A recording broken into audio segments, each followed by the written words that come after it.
In this video presentation, I'll dive into Plato's 𝗏, a foundational dialogue that probes some of the most pressing questions of human life. Through the figure of Plato invites us into a dialogue that is as relevant today as it was in ancient Athens. I will see how Socrates' stance in this dialogue can be understood as an extension and in some ways a refinement of the ideas these earlier thinkers introduced. The story begins with Socrates in prison awaiting his execution. His friend 𝗏 visits him early in the morning and attempts to convince him to escape. 𝗏 argues that Socrates' death would be a great loss to his friends, who would be criticized for not helping him escape. He also claims that staying in person would be a betrayal of Socrates' own life and responsibilities, especially to his children, who would grow up without their father. But Socrates, true to form, doesn't respond emotionally or instinctively to this plea. Instead, he insists on examining whether it would be just to escape, whether it would be in line with the moral principles that have guided his life. This focus on justice over personal gain is the first crucial moment in the dialogue and sets the tone for the entire discussion. 𝗏 representing the voice of common opinion, believes Socrates should value his life and the opinion of the majority, to see nothing wrong in avoiding an unjust punishment. But Socrates points out that the opinion of the majority does not determine what is right or wrong. Instead, what matters is whether an action is just, and Socrates insists on discovering by this reason. Socrates establishes his commitment to the idea that justice is not something that can be shaped by circumstance, even though he faces the dire consequence of death. He believes that compromising his long-held principles in order to escape would be a betrayal of justice itself. In this passage, in this dialogue, Socrates invokes the idea of social contract, suggesting that he has lived his entire life under the protection of the laws of Athens. The laws have allowed him to live freely, to teach, and to engage in philosophy.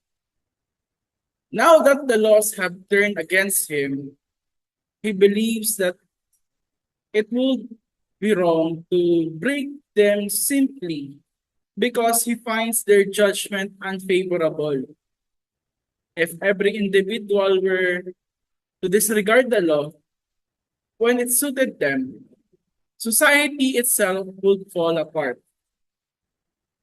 To Socrates, justice is a universal and objective standard. It does not change based on personal desires, emotions, or even the severity of the consequences. He argues that one should never do wrong, even in response to wrong. This is a radical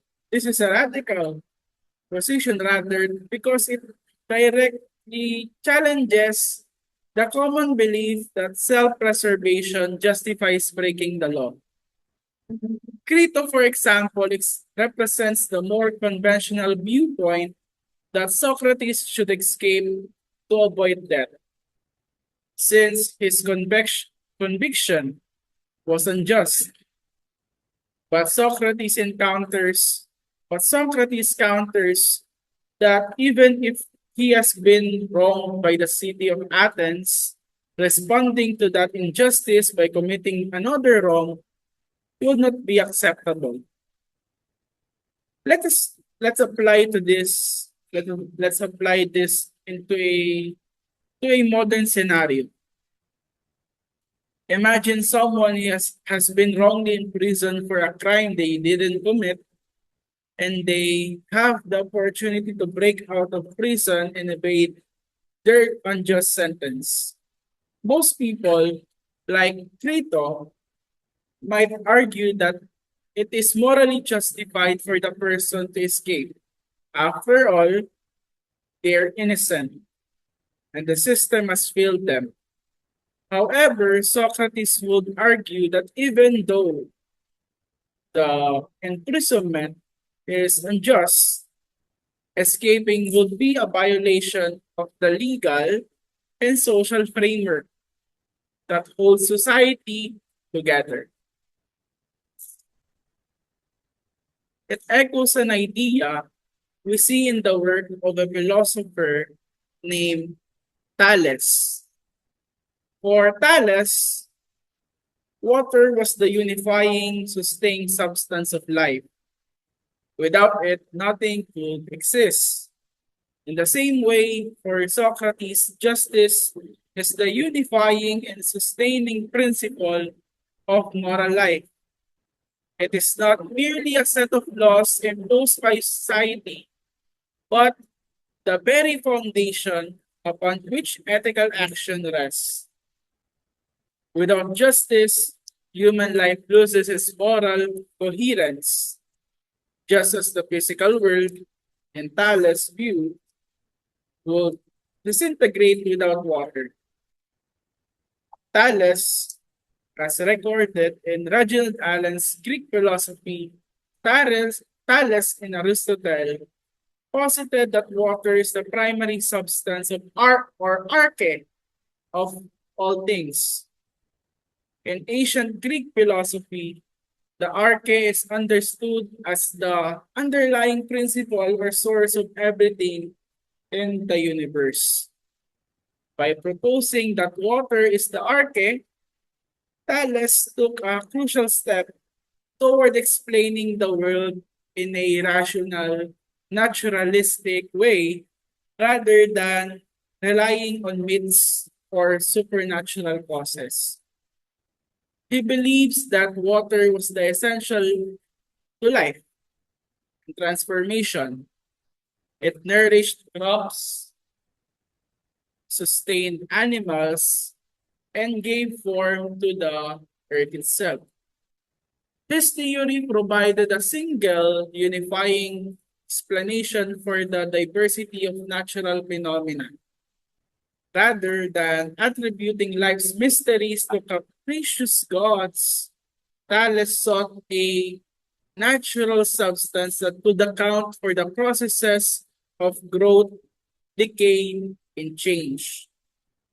In Crito, Socrates similarly identifies a single unifying principle that must guide human action: justice. Just as Thales saw water as the indispensable element for physical life, Socrates views justice as the indispensable element for a moral and ethical life. Socrates emphasizes that justice must be preserved at all costs, even in the face of personal suffering or death. For him, justice is a constant, immutable principle, akin to Thales' arche. Socrates refuses to escape from prison because doing so would violate justice. In his view, an unjust action, even if done in response to an unjust punishment, will destroy the foundation of his moral existence. Just as life cannot thrive without water in Thales' cosmology, Socrates believes that a meaningful life cannot exist without a commitment to justice. Let's compare this idea to a modern day example. Imagine an environmental scientist who has spent her life advocating for sustainable practices in fighting against pollution. He or she discovers that his or her own company is involved in illegal dumping of toxic waste. The company offers her a large sum of money to stay silent about the issue, arguing that her silence will allow the company to continue operating and that it employs thousands of people who depend on it of their for their livelihoods. In this scenario, the temptation to compromise is strong. Accepting the man, accepting the money might seem like a pragmatic choice. It could help the scientist's family, the environmentalist family, protect jobs and even allow her to fund future environmental research. But doing so would violate the very principles she has spent her life defending. If she prioritizes personal gain over her ethical stance, she undermines his life worth. This situation mirrors Socrates' dilemma in Crito. Just as Socrates refused to escape from prison because it would violate justice, the scientist would refuse the bribe because it would violate his or her ethical commitment to environmental protection. In both cases, the person recognizes a fundamental principle that cannot be compromised without destroying the integrity of their actions and beliefs.